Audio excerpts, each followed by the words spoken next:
Welcome to Real Judaism with Rabbi Ari Klapper. Unfiltered wisdom for Jewish life. Continuing with Yosef Atzmo al shechonat et aviv beli reshus shamakom. Yosef embalmed his father without the reshus of Hashem. Hashem wasn't happy about that. Or he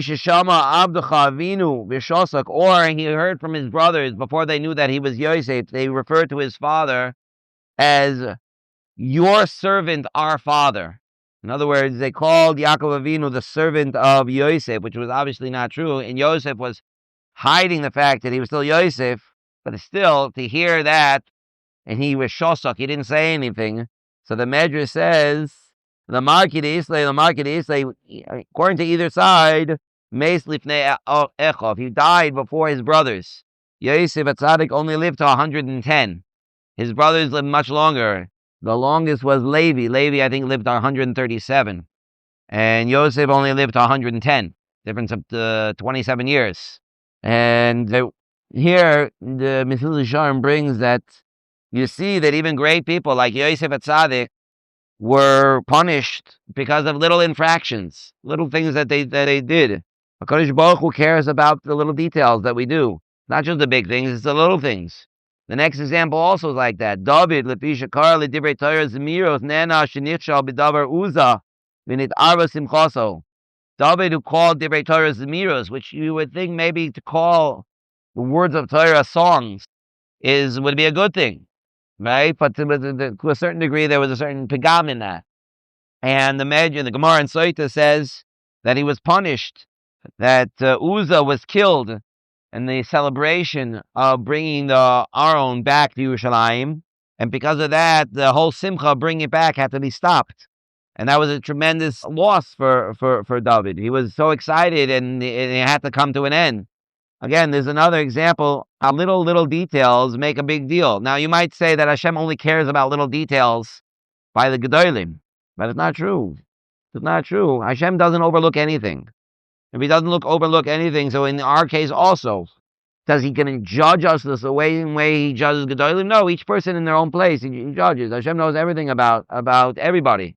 And therefore, every person is going to be judged the way that they're meant to be judged, for sure. But to say that Hashem ignores the little details of our lives, that's not true. Does Hashem know every thought? Yes. So even if a person has a bad thought, and he doesn't even brings it lamaisa, Hashem will know that too. And if it needs to be a tikkun, it needs to be fixed, it will be fixed. That's really what the point of an onesh is, like we mentioned in the past. An onesh is a way to fix something that was broken. Something that was done wrong, we need to be mataki in it, and we need to fix it. And when it comes to great people, they're going to have a massive effect on the rest of Klal Yisrael. They're going to be, even the smallest little detail is going to be affected, and therefore it needs to be fixed. But we don't realize, we may think of ourselves as small, but ultimately, be'ez Hashem, we shall be zoiche, that there are going to be great families that are going to come out from us. And just like the gedolim didn't know exactly how much was going to come out of them, but yet it was going to affect all of Klal Yisrael. So too, us, we don't realize what's going to come out of us, and every little thing that we do is going to make a difference. Therefore, every detail makes a difference, and we need to be careful. Now, this might seem like a very heavy load, but the truth of the matter is, if a person takes it day by day, a little bit at a time, in each moment that they're in, to say, you know what, I can do this better over here. I don't have to do it like that. I can be better. In every detail, and you'll notice, you'll be able to see, really will be able to do it. It's not only about the big things, it's also about the little things. Wow.